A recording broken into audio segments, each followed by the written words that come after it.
सरकार लाई है विद्यार्थियों के लिए डिजिटल लाइब्रेरी। बच्चों के उज्जवल भविष्य के लिए बिहार सरकार है सदा अग्रसर और तैयार।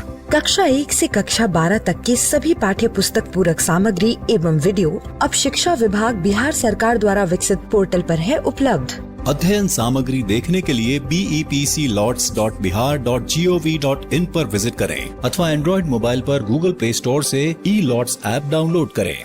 शिक्षकों, अभिभावकों एवं बच्चों से अनुरोध है कि इस लाइब्रेरी का अधिक से अधिक लाभ उठाएं और अपनी पढ़ाई जारी रखें।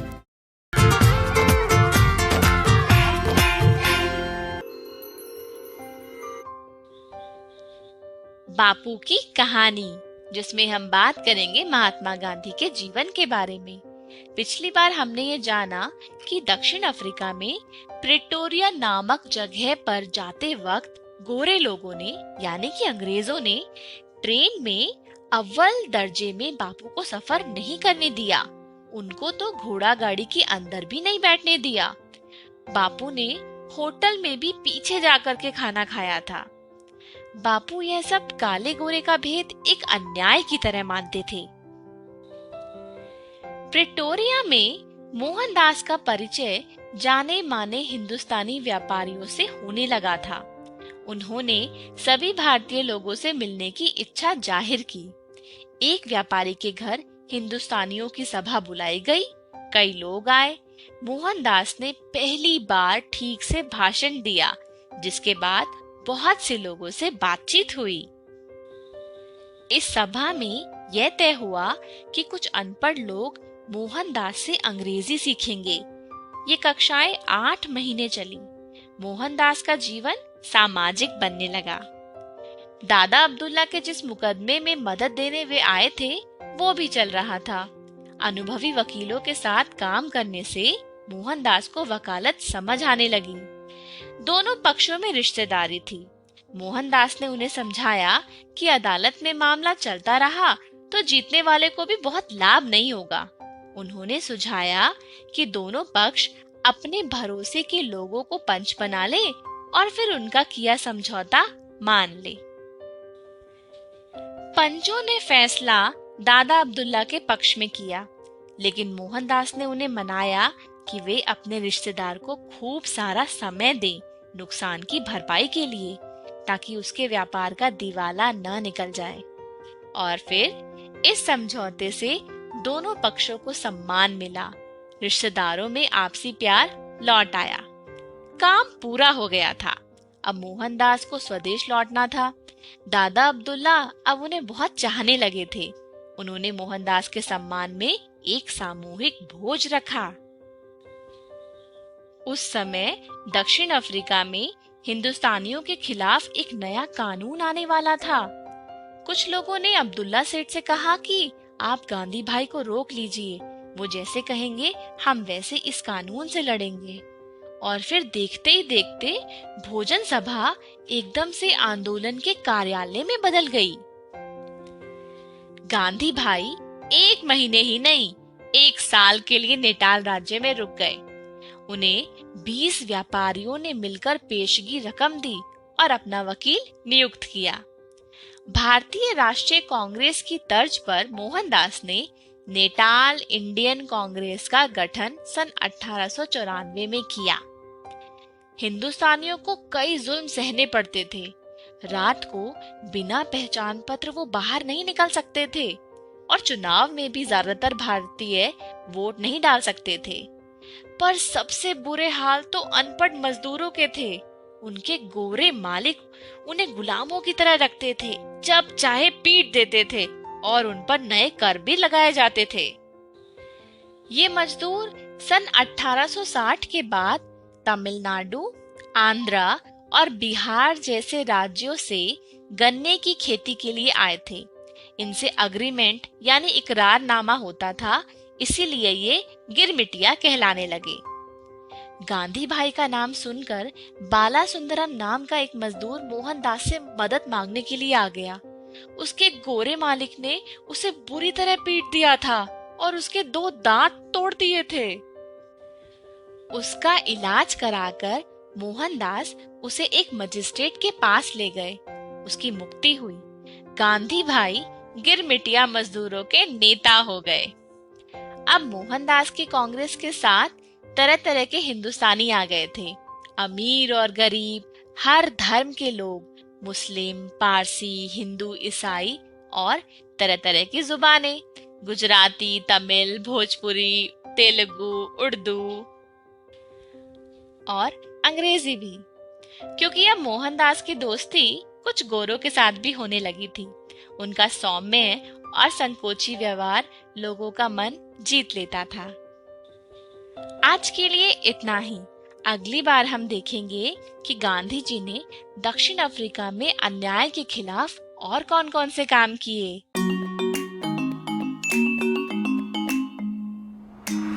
पिकनिक पर आए लोग अलग अलग तरह के खेल खेल रहे थे।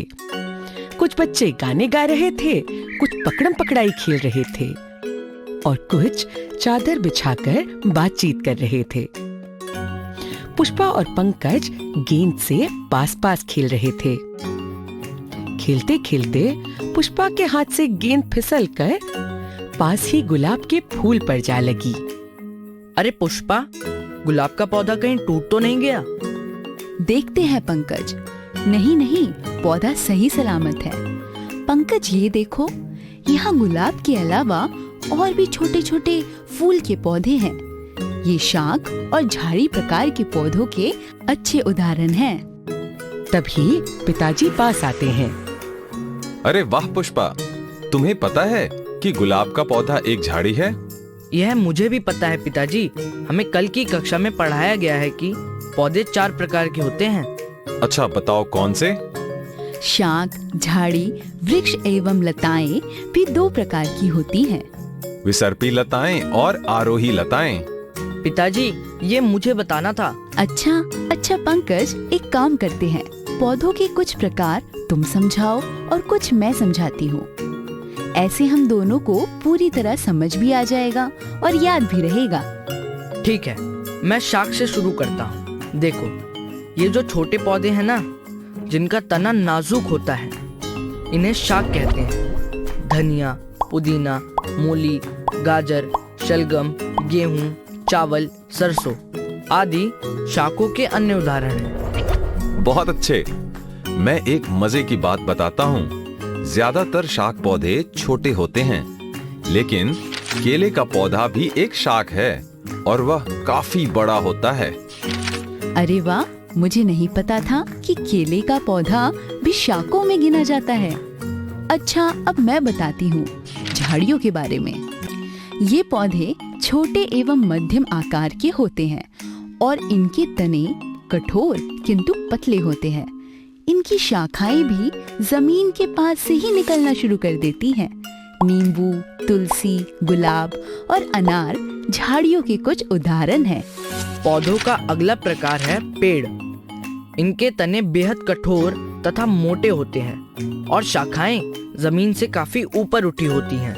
आम, खजूर, नारियल आदि पेड़ों के कुछ उदाहरण हैं। बच्चों, क्या तुम जानते हो कि दुनिया का सबसे ऊंचा पेड़ रेडवुड है, जो कि 100 मीटर से भी ज्यादा ऊंचा हो सकता है, यानी लगभग 300 मंजिला इमारत से भी ऊंचा। ये पेड़ अमेरिका में पाया जाता है। क्या इतनी ऊंची तो हमारे शहर की इमारतें भी नहीं है।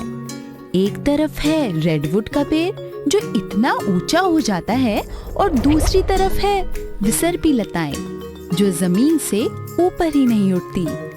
लताओं के तने कोमल होते हैं पुष्पा, इसीलिए ये जमीन पर ही इधर उधर फैल जाती हैं। कद्दू, तरबूज, खरबूजा आदि विसर्पी लताओं के उदाहरण हैं। तरबूज, खरबूजे और आम के बारे में सोचकर तो मुंह में पानी आ गया। अच्छा, क्या लौकी के बारे में सोचकर भी मुंह में पानी आता है? लौकी मैं तुम्हें खिलाऊंगा, मुझे नहीं पसंद। मुझे तो पसंद है।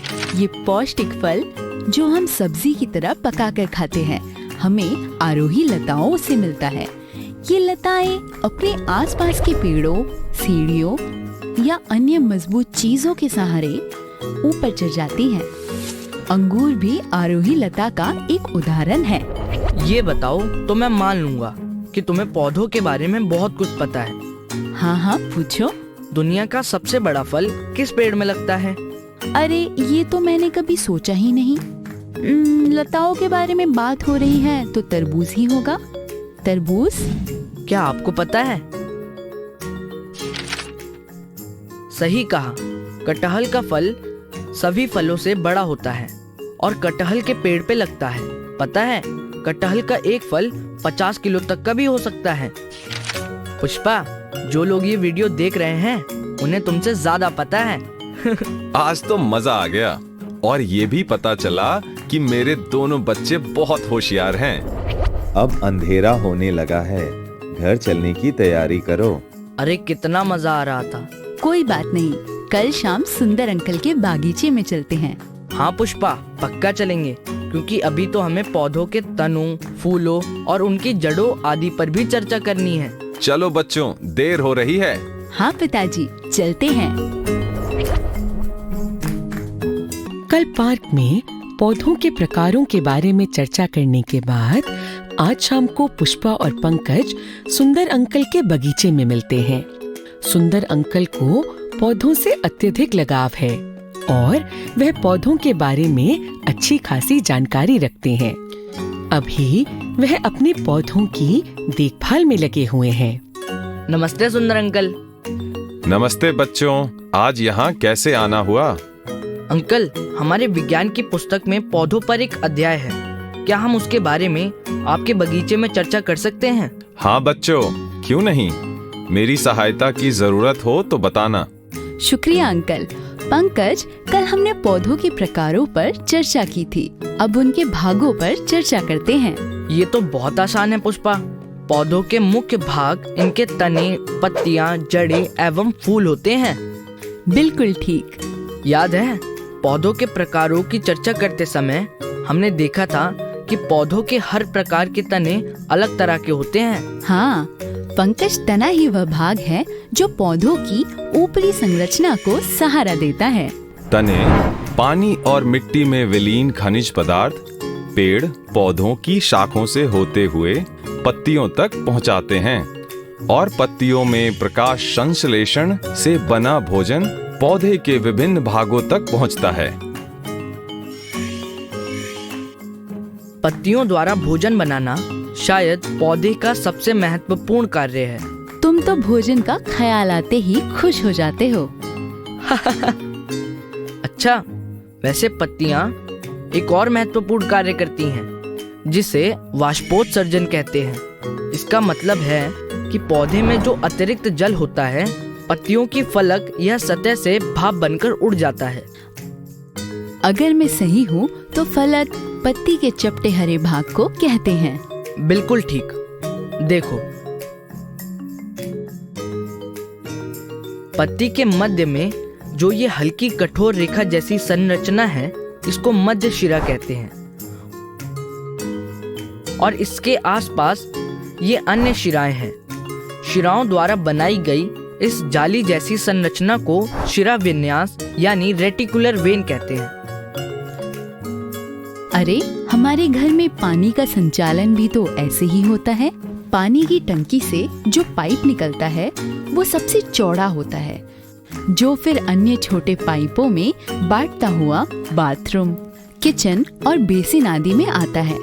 पेड़ पौधे भी ऐसे ही खाना पानी पत्तों तक पहुंचाते हैं। देखो, लगभग हर पत्ती पर इसी प्रकार का शिरा विन्यास बना हुआ है। सुंदर अंकल, जो कि उनकी बातें कुछ देर से सुन रहे थे, आकर उनकी मदद करते हैं। तुम दोनों के सोचने का तरीका बहुत अद्भुत है। अब मैं भी कुछ बताता हूँ। ये देखो, घास की पत्तियां ये पेड़ों की पत्तियों से अलग होती हैं।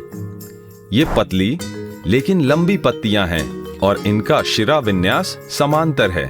अरे, ये बात तो हमने सोची ही नहीं थी अंकल। क्या आप इनके बारे में कुछ और रोचक बात जानते हैं? रुको 1 मिनट। सुंदर अंकल ध्यान से एक घास के पौधे को जड़ समेत उखाड़ लेते हैं। फिर एक ऐसे पौधे को उखाड़ते हैं जिसकी पत्ती पर जालिका रूपी शिरा विन्यास यानी कि रेटिकुलर वेन होता है। बच्चों, ये देखो, घास जैसे पौधे जिनका शिरा विन्यास समांतर होता है, इनकी जड़ें रेशेदार होती हैं, और जिन पौधों की पत्तियों का शिरा विन्यास जालिका रूपी होता है, उनकी जड़ें ऐसे मूसला जड़ें होती हैं। अंकल, ये तो बहुत ही बढ़िया जानकारी है। जड़ें भी पौधों का बहुत ही महत्वपूर्ण भाग होती हैं। ये जमीन में मौजूद पानी और उसमें विलीन खनिज पदार्थों को सोख लेती हैं, जो तने से होकर पौधे के हर भाग तक पहुंच जाता है। इसके अलावा जड़ें पौधों की नींव की तरह भी काम करती हैं। ये पौधे को मिट्टी में जकड़ कर रखती हैं। बिल्कुल सही। हमने सारी जरूरी भागों की बातें कर ली, सिवाय पुष्पों के। पुष्पा, तुम्हारे तो नाम का ही मतलब फूलों जैसी होता है ना। तुम फूलों के बारे में क्या क्या जानती हो? हाँ, यही मतलब है मेरे नाम का। इसलिए मुझे हमेशा से ही फूल बहुत पसंद है। ये कितने सारे चटक रंगों में खिलते हैं और खूबसूरत होते हैं। इनकी खुशबू भी कितनी प्यारी होती है। हाँ, क्योंकि इनकी खुशबू और रंगों से मधुमक्खियों और तितलियों जैसे कीट इनकी तरफ आकर्षित होते हैं, जो फूलों के रस का सेवन करते हैं। मधुमक्खियाँ तो फूलों के रस से शहद भी बनाती हैं। हाँ, शहद कितना स्वादिष्ट होता है। वैसे अब तो मुझे भी भूख लग गई। चलो चलकर कुछ फल खाते हैं। हाँ, मेरे पेट में तो कब से चूहे दौड़ रहे हैं। शाबाश बच्चों, अब तुम दोनों ने पौधों पर इतने अच्छे से चर्चा की है, तो फलों का सेवन तो बनता है। चलो, मैं तुम्हें अपने बागीचे के स्वादिष्ट फल खिलाता हूँ।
भौतिक परिवर्तन। बच्चों, आपको पता है कि ठोस, तरल, गैस पदार्थों या मैटर की 3 अवस्था हैं? आग, पानी, फल, सब्जी, वाहन सभी द्रव्य हैं। द्रव्य स्थान ग्रहण करता है और हर जगह व्याप्त है। द्रव्य या तो भौतिक रूप से या रासायनिक रूप से परिवर्तित होता है। इस वीडियो में हम भौतिक परिवर्तन के बारे में जानेंगे। आइए हम इस विषय के बारे में और जानकारी प्राप्त करने के लिए बिहार के एक गांव में चलते हैं। वहां हम रमा और बाबू से मिलेंगे। रमा, रमा, जरा चूल्हे को बंद कर दो। बहुत देर से पानी उबल रहा है। पिताजी को चाय देनी है। माँ, इस बर्तन से तो पानी गायब ही हो गया। लग रहा है कि शायद पानी कुछ ज्यादा देर तक उबल गया। चलो, मैं पानी और उबालने रखती हूँ। पिताजी को चाय जो देनी है। अरे हाँ दीदी, पानी कहाँ गया? गायब हो गया क्या? पानी आकर गया कहाँ? समझाओ ना। बाबू, इधर आओ और बैठो। मैं समझाती हूँ। पानी भाप बन गया और वातावरण में मिल गया। एक उदाहरण देती हूँ। सूरज की गर्मी के कारण तालाबों, नदियों, समुद्रों आदि से पानी वाष्प बनकर उड़ जाता है और बादल बन जाता है। हवा के कारण बादल पहाड़ से टकराते हैं या उनमें पानी की बूंदों के कारण भारी हो जाते हैं और बारिश बनकर नीचे आते हैं। अच्छा, ये सब कैसे होता है? आओ, मैं विस्तार से समझाती हूँ। मैं एक बर्फ का गोला ले आती हूँ।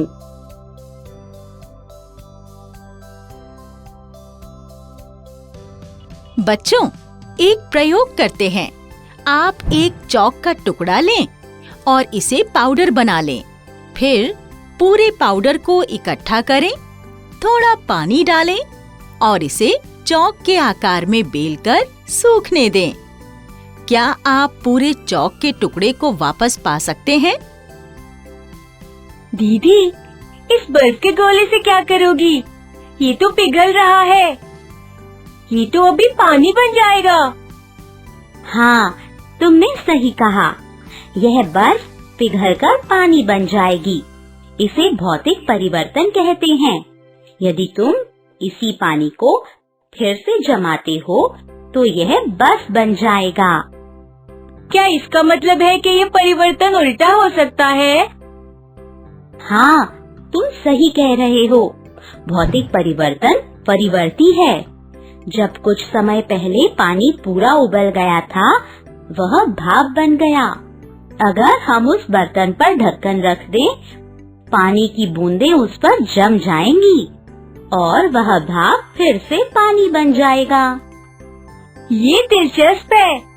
क्या ऐसे कुछ और भौतिक परिवर्तन हमारे दैनिक जीवन में देखने को मिलते हैं? हाँ, पता है, भौतिक परिवर्तन में कोई नया पदार्थ नहीं बनता है। बर्फ पिघलने पर पानी बनता है और पानी ठंडा होने पर बर्फ बन जाता है।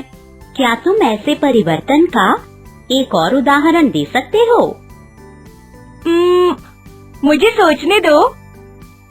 याद रखना कि भौतिक परिवर्तनों में किसी पदार्थ का रंग, आकार, पदार्थ की स्थिति बदल सकती है। हाँ, मुझे याद आया। जब हम आटे को गूंथते हैं और इसका गोला बनाते हैं, वह एक भौतिक परिवर्तन है। उस आटे के गोले से रोटी बेलते हैं, वो भी भौतिक परिवर्तन हुआ। सही कहा। बगैर सेकी हुई रोटी एक भौतिक परिवर्तन का उदाहरण है। अगर हमें रोटी की आवश्यकता नहीं है, तो हम बगैर सेकी हुई रोटी को फिर से आटा बना सकते हैं।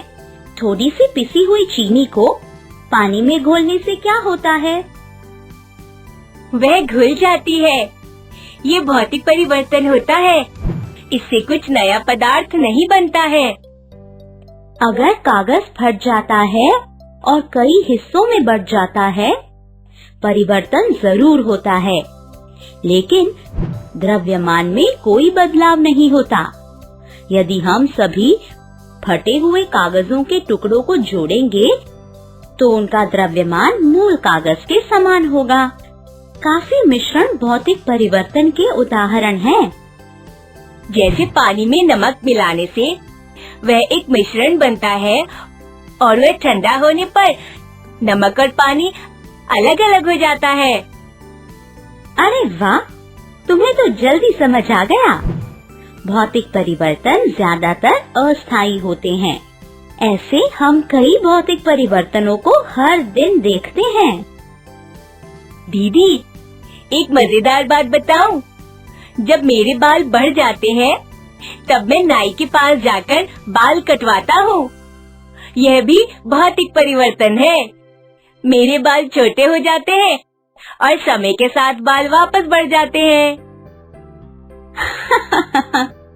सही कहा। चलो अब खेलने चलते हैं। बच्चों, आज हमने भौतिक परिवर्तन के बारे में ज्ञान प्राप्त किया। लकड़ी काटना, लाल और हरे रंग के पत्थर मिलाना, बर्फ का निर्माण, एक सेब काटना, पानी और रेत मिलाना, नमक और चीनी मिलाना इत्यादि भौतिक परिवर्तन के कई उदाहरण हैं। हम अगले वीडियो में रासायनिक परिवर्तन के बारे में जानेंगे। फिर मिलेंगे।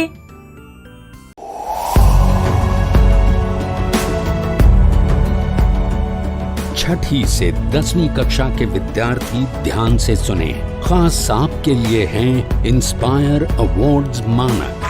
DST और NIF द्वारा हर साल हो रहे इंस्पायर अवार्ड्स मानक के पहले राष्ट्रीय पुरस्कार विजेता हैं। विजेता आप भी हो सकते हैं। इसलिए किसी भी क्षेत्र में साइंस और टेक्नोलॉजी पर आधारित अपने इनोवेटिव आइडियाज के साथ तैयार हो जाइए। जानते हैं ना, आप में से 1 लाख स्टूडेंट्स को 10-10 हजार रुपए मिलेंगे अपने आइडियाज को प्रोटोटाइप बनाने के लिए। उसके बाद दुनिया सराहेगी आपका हुनर जब पहुंचेगा आपका आइडिया लोगों तक प्रोडक्ट के रूप में। तो अपने ओरिजिनल इनोवेटिव आइडियाज को स्कूल में जमा करें।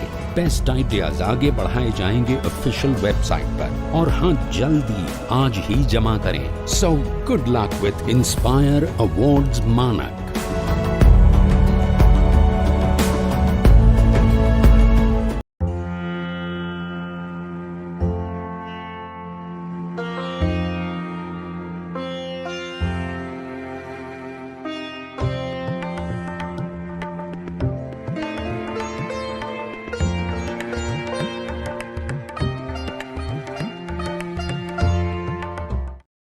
सानिया एक 13 साल की 8वीं क्लास में पढ़ने वाली लड़की है, जिसे नई नई चीजों के बारे में जानना पसंद है।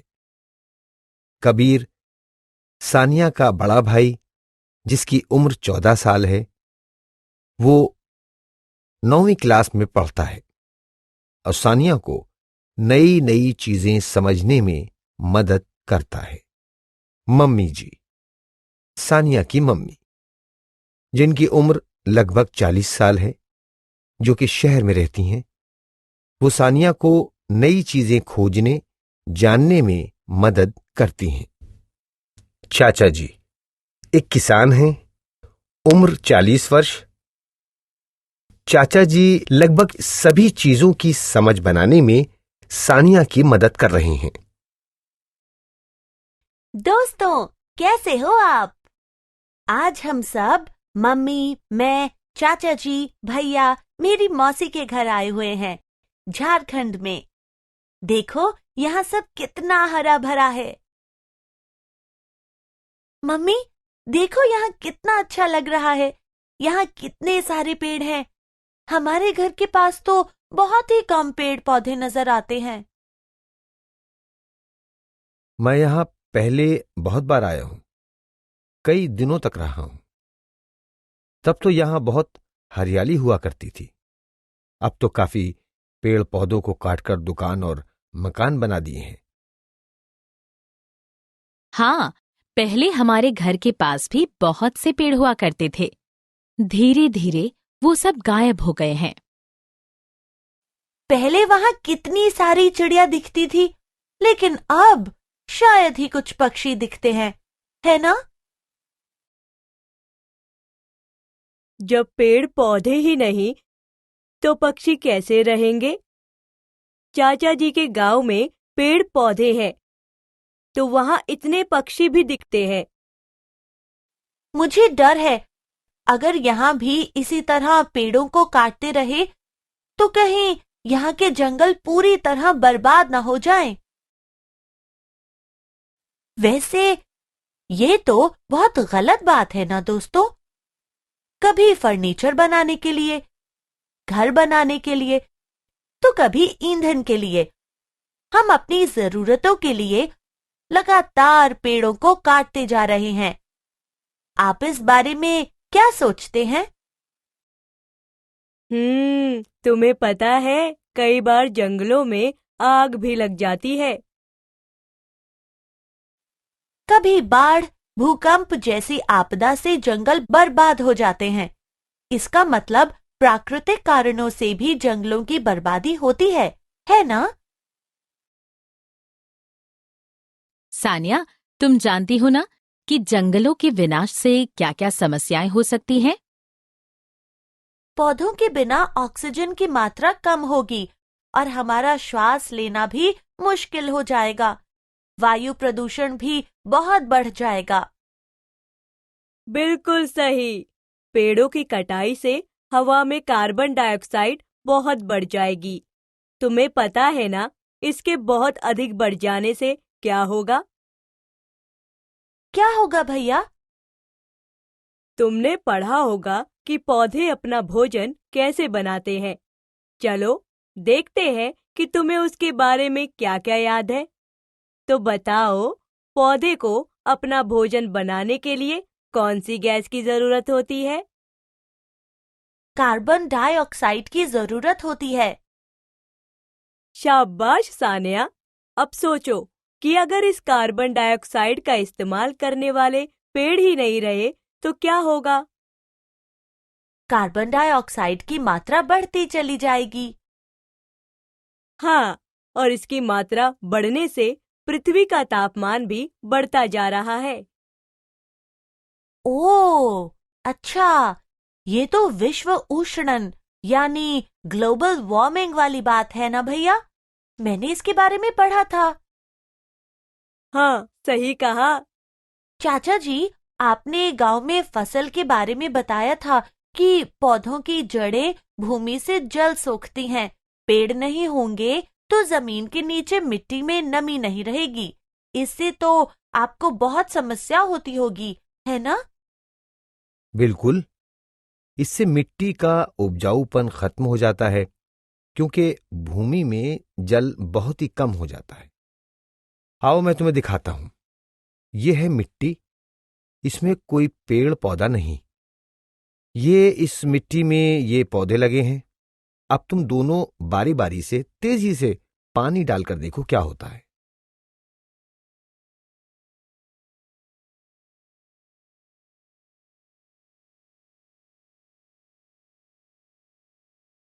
ये पानी तो मिट्टी को भगा ले गया और पौधे वाली मिट्टी पानी के साथ नहीं बह पाई। तो क्या इसका मतलब यह है कि पौधों की जड़ें तेज हवा में भी मिट्टी को जकड़ कर रखती हैं? बहुत सही कहा सानिया। तो इसका मतलब अगर हम ज्यादा पेड़ लगाएं तो मिट्टी में नमी बनी रहेगी और इससे मिट्टी का हवा और पानी से कटाव भी कम होगा, यही ना? दोस्तों, ये तो मृदा अपरदन वाली बात हुई ना। इसके बारे में हमने कक्षा 7वीं में पढ़ा था। मृदा अपरदन में जल भूमि की ऊपरी मृदा के कणों को बहा ले जाता है। सानिया, तुम्हें पता है कि वनों के विनाश के कारण ही बाढ़ और सूखा जैसी आपदाएं भी आती हैं? हाँ, वनों की कटाई से बारिश पर भी असर पड़ता है। बारिश में कमी होती है। वनों की कटाई से एक ओर जहां वर्षा में कमी आती है तो दूसरी ओर बाढ़ आती है। यह कैसे संभव हो सकता है? दोस्तों, क्या इसका संबंध भी मिट्टी का जल सोखने की शक्ति से हो सकता है? आप इस बारे में क्या सोचते हैं? क्या सोच रही हो सानिया? मैं सोच रही हूँ कि जंगलों का विनाश इतनी बड़ी समस्या है, तो हमें इसके कुछ हल ढूंढने चाहिए। तो क्या सोचा तुमने? हम घरों में लकड़ी से बनी चीजों का उपयोग कम कर सकते हैं। क्यों दोस्तों, आपको क्या लगता है? क्या हम लकड़ी की बजाय किसी और चीज से बने दरवाजों या फर्नीचर का इस्तेमाल कर सकते हैं? जैसे कृत्रिम प्लास्टिक, लोहे का दरवाजा और लोहे की खिड़की और एल्युमिनियम का दरवाजा, प्लास्टिक की कुर्सी और सीमेंट की बेंच।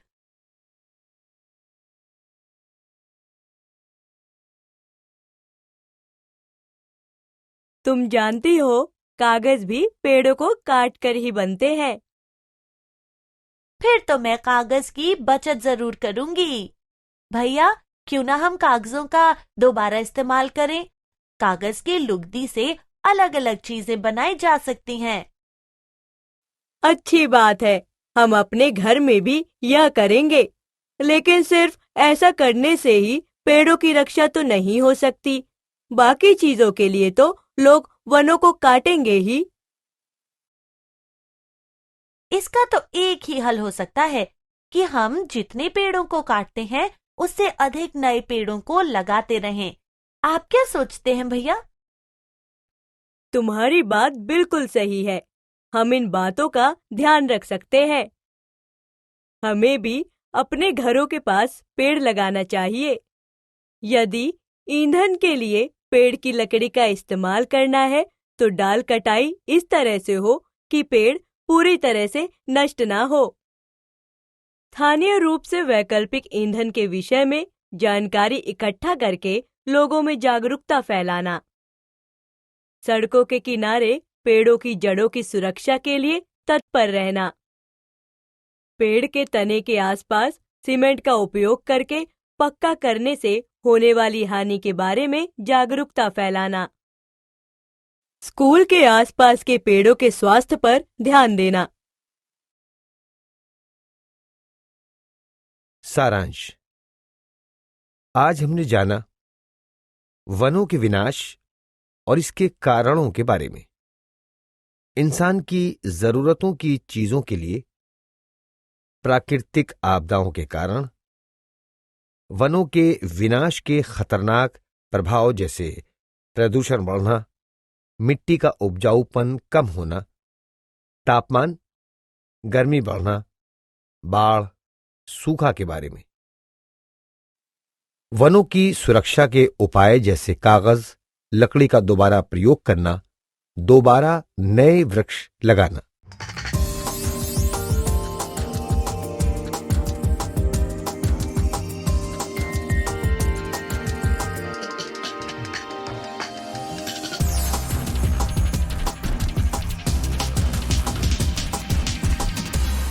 नमस्कार, स्वागत है आपका पटना जू के आउटरीच प्रोग्राम के अंतर्गत एपिसोड 2 में।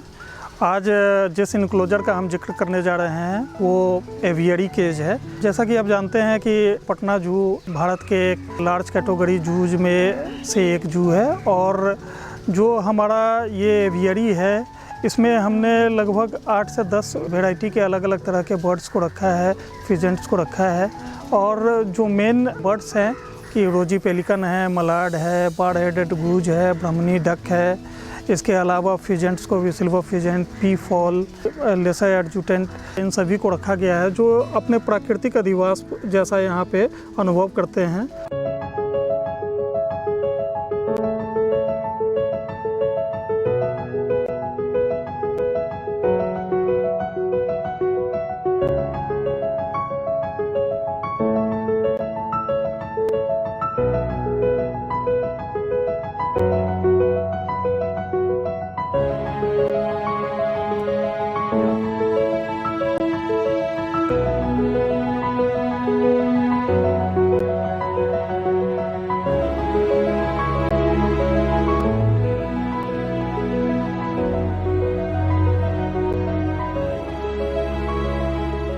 काफ़ी अच्छे तरीके से रह रहे हैं यहाँ पे। इनके रहने के लिए एक झील का भी निर्माण है बीच में, जहाँ पे ये तैरते रहते हैं, पानी में डुबकी लगाते रहते हैं, गोते मारते रहते हैं। और पक्षियों को गर्मी से बचाने के लिए यहाँ पे एक फव्वारे का भी इंतज़ाम किया गया है, जो हमेशा फव्वारा चलता रहता है, जिससे कि पक्षी काफ़ी आनंद उठाते रहते हैं। इसके अंदर काफ़ी सारे ट्रीज हैं जो उनको नेचुरल हैबिटाट की ही तरह मदद करते हैं। इनकी जो संरचना जो इस एवियरी केज की है वो उनके जो नेचुरल हैबिटाट है उससे मिलता जुलता इसको बनाने का प्रयास किया गया है। इसके अंदर काफ़ी सारे ट्रीज हैं जो उनको नेचुरल हैबिटाट की ही तरह मदद करते हैं।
जानवरों को यहाँ ब्रीडिंग के लिए अच्छी व्यवस्था करने के साथ साथ हम लोग ये प्रयास करते हैं कि ये नेचुरली इसमें ब्रीड कर पाएँ और अंडे वगैरह दे पाएँ। अभी जैसा कि आप देख सकते हैं कि यहाँ पे मलाड का काफ़ी अच्छे संख्या में ब्रीडिंग हो रहा है और उनको हम लोग यहाँ पे नेचुरली भी वो हैच करते हैं या इंक्यूबेशन की आवश्यकता हो तो वो भी करते हैं। छोटा सा नर्सरी भी बनाया गया है जिसमें एक छोटा पॉन्ड है जिसमें उनको एक्लिमेटाइज किया जाता है ताकि वो बाहर निकल करके धीरे धीरे अपने प्राकृतिक अधिवास में दूसरे चिड़ियाओं के साथ मिल सके, दूसरे बर्ड्स के साथ मिल सके।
आज के लिए बस इतना ही।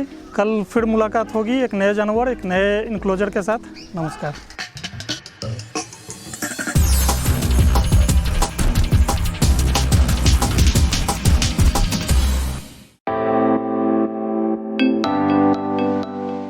नए आइडियाज और इनोवेशन को आगे बढ़ाने का दुनिया का सबसे बड़ा मंच है इंस्पायर अवार्ड्स मानक,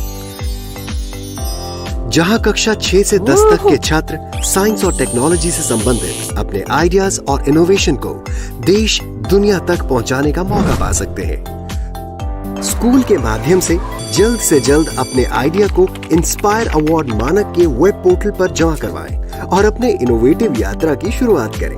ये करेगा आपके सपनों को साकार और एक नए नवसर्जक भारत का निर्माण। इंस्पायर अवार्ड्स मानक, इंस्पायरिंग इनोवेटर्स ऑफ टुमारो। ज्यादा जानकारी के लिए www.inspireawards-bst.gov.in पर जाएं।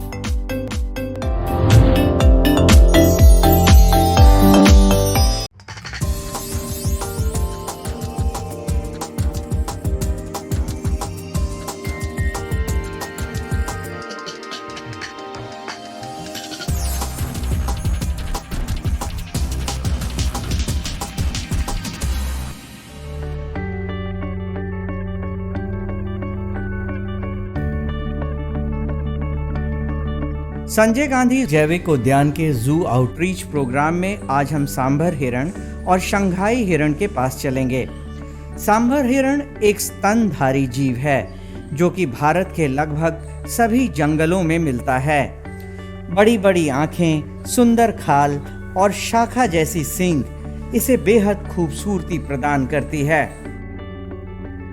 नर सांभर हिरण 225 से 320 किलो का होता है, वहीं मादा सांभर हिरण का वजन 135 से 225 किलो तक होता है।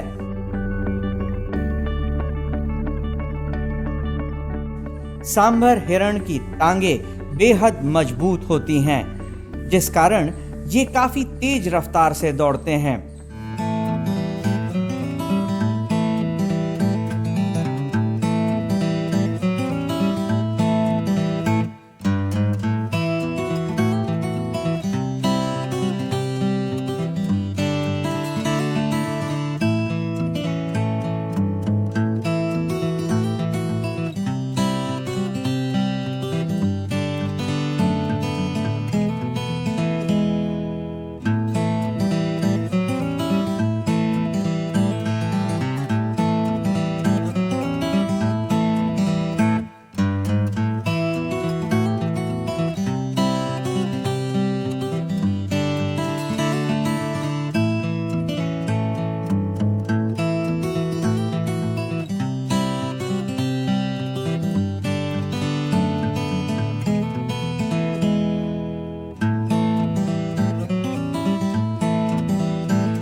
शांत स्वभाव के ये हिरण जलीय भागों के निकट रहना पसंद करते हैं। सांभर हिरण की सूंघने और सुनने की शक्ति बहुत ज्यादा होती है।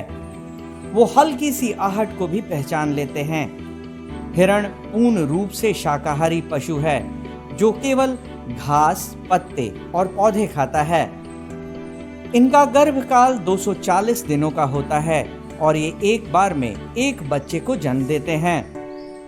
सांभर प्रजाति जो है वो हिरणों में पाया जाने वाला इंडिया में सबसे बड़ा हिरण है और इनका जो वज़न है वो लगभग एडल्ट मेल में 200 से 300 केजी तक हो सकता है। पटना जू में इनकी संख्या लगभग 50 के करीब है। ये प्रोलिफिक ब्रीडर होते हैं और इनकी जनसंख्या काफ़ी तेज़ी से बढ़ती है। ये समूह में रहना पसंद करते हैं और इनके लिए हमने पटना जू में काफ़ी अच्छी व्यवस्था की गई है। इनका इनक्लोजर काफ़ी बड़ा है और इनके हैबिटेट से मिलते हुए और इनके रिक्वायरमेंट को देखते हुए इसमें पानी की व्यवस्था की गई है, जिसमें पॉन्ड है। इसके अलावा साल्ट लिक वगैरह भी हम लोग इनको प्रोवाइड करते हैं। सांभरों के देखभाल के लिए यहाँ पे एक वेटनरी टीम है जो इसमें लगी रहती है और ज़्यादातर इनमें जो प्रॉब्लम आता है वो इनके इनफाइटिंग की वजह से होती है। ज़्यादा अगर इनका संख्या बढ़ जाए तो आपस में इनफाइटिंग का डर रहता है, जिसमें ये एंटलर से एक दूसरे को हार्म भी पहुंचा सकते हैं। संघाई हिरण भारत के मणिपुर राज्य का एक संकटग्रस्त प्रजाति का हिरण है। इसे IUCN द्वारा विलुप्त श्रेणी में रखा गया है। ये मणिपुर का राजकीय पशु भी है। पूर्वोत्तर भारत के मीठे पानी की सबसे बड़ी लोकटक झील के दक्षिण भाग में इसका निवास स्थल है। इसकी औसत आयु 12 से 15 वर्ष तक होती है। इसको डांसिंग हिरन भी कहते हैं क्योंकि बहुत सुनहले कलर का होता है ये, और इसके चलने पे एक माने नृत्य जैसा इनके चलने पर आभास होता है, इसीलिए इसे डांसिंग डियर भी कहा जाता है। संजय गांधी जैविक उद्यान में इनकी रख रखाव पे काफ़ी ध्यान देना पड़ता है, क्योंकि काफ़ी ये संवेदनशील प्राणी हैं और इनके रख रखाव में पानी वगैरह इत्यादि के बराबर बदलाव होता रहता है। इनके भोजन में डियर मेश, पत्ते और मल्टीग्रेन मिक्सचर इत्यादि दिया जाता है और इनका आकार जो है लगभग हिरन प्रजाति के जैसा ही है। भूरे रंग का होता है, सुनहले कलर का होता है ये। इसकी एक खासियत ये होती है कि ये काफ़ी शर्मीले टाइप के होते हैं। दर्शकों को भी देखते हैं तो ये पीछे चले जाते हैं। दर्शकों को देखने के बाद में इनका अभाव बिल्कुल एकदम शून्य जैसा रहता है और ये काफ़ी आकर्षक करते हैं दर्शकों को अपने यहाँ।